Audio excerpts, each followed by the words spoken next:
প্রচণ্ড রকম মন খারাপ নিয়ে, হতাশা নিয়ে আমরা প্ল্যান করলাম যে আমরা এবার বক্সা যাবো, কারণ কোথাও তো একটা যেতে হবে।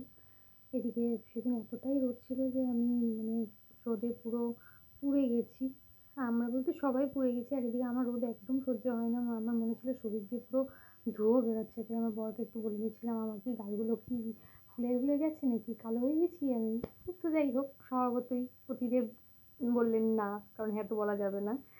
তো আমরা প্রথমেই সান্তলা বাড়ি পৌঁছে গেলাম। ওখানে আমরা গাড়ি নিয়েই গেছিলাম, কিন্তু নিজেদের গাড়ি ওখানে ঢুকতে দেবে না। তো ওখানকার গাড়ি নিয়ে আমরা আর কি গেছি। তো ওখানে ঢুকতে ঢুকতেই এই ক্ষুদে শিশুগুলোর সাথে দেখা। এতটাই মিষ্টি আর আদুরে ছিল, ওদের জন্য দুটো বিস্কুট কিনেছি ওদেরকে খাওয়াবো বলে। ওদেরকে বিস্কুট খাইয়ে আমরা তারপরে হাঁটা দিয়েছি। এখানের ওয়েদারটা একটু ভালো ছিল। জয়ন্তীতে প্রচণ্ড গরম, কিন্তু এখানে যেহেতু আমরা অনেকটা উপরে উঠেছি তাই এখানে একটু ঠান্ডা ওয়েদার ছিল। আর এদিকে রাস্তাটাও জয়ন্তীর থেকে অনেকটাই কঠিন।